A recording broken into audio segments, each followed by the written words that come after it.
Clint all the time. I'm so hungry that I've woken up in the middle of the night with hunger. I'm too scared to ask the officials for any more food.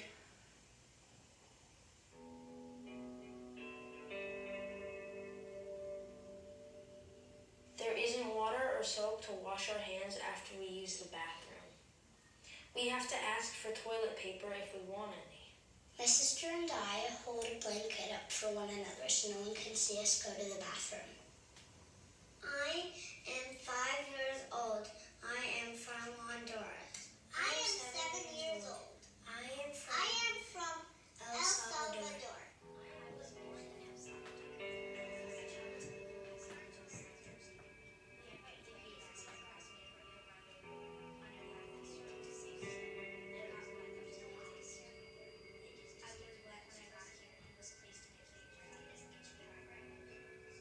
Asian separated me from my dad.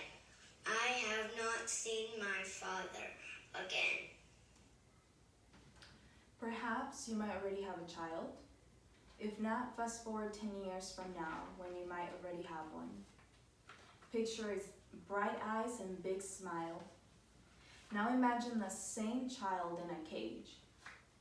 What would you do to get your child out of such inhumane conditions? ICE detention centers hold thousands of children in cages. These are not criminals or murderers or gang members. These are children, sweet, innocent children, with ambitions and dreams just like the ones born here. This topic is important because everyone in this room is the child of an immigrant. This could have been you or it could have been me. But regardless if it isn't, this is an inhumane act to have children in cages and being separated from their parents. I have done extended research on this topic, and I have found the Border Patrol is holding thousands of children for long stretches in conditions that violate U.S. law. First, I will be talking about the actions taken by ICE and the psychological effect that can have in these children. Secondly, the lack of hygiene essentials and beds. And third, why it's important to investigate ICE. Children's basic human rights are being violated, and this will have some psychological effect on these children. Children are being kept in cages. This will lead to traumas in these children. Anxiety, depression, phobias can all be outcomes of this event. Families are being split. Assigned caregivers who arrive with these children are being separated at the border. Senior researcher Clara Long testified on July 11, 2019 on Human Rights Abuses Journal that many of the children held at Clint said that they were separated from family members and sometimes their primary caregivers at the border, in clear contradiction of their best interests. This is the regular practice of U.S. Customs Border Protection. Not only does such a separation render children uncompanioned and exposes them to prolonged detention, they wreak psychological harm comparable to separation from a parent. They have not seen or talked to their parents in months. A lot of these children who are in detention centers have parents in the U.S. And these parents are desperate. They do not know what's happening to their children. They don't even know where they are. Parents are desperate to find their children. The effect of separation is catastrophic, said Dr. Charles Nelson, a pediatrics professor at Harvard Medical School.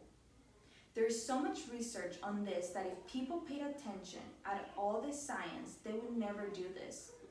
William Wan wrote on the Washington Post on June 18, 2018, that research on child-parent separation is driving pediatricians, psychologists, and other health experts to vehemently oppose the Trump administration's new border crossing policy, which has separated more than 2,000 immigrant children from their parents in recent weeks. There is a lot of uncertainty and fear. Imagine being in a foreign country where you don't speak the language. You're separated from your parents. Mother's desperate. Parents are desperate. Children are afraid. They don't know what their future holds for them. And there is not enough psychological support for these families.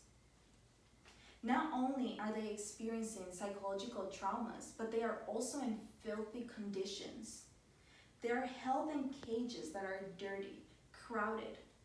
They don't have a decent place to sleep. They're sleeping on thin mattresses placed on the floor, or worse, on the cold concrete. Many inspectors have gone to these facilities and are terrified at what they find. Throughout 2019, alarming details have surfaced.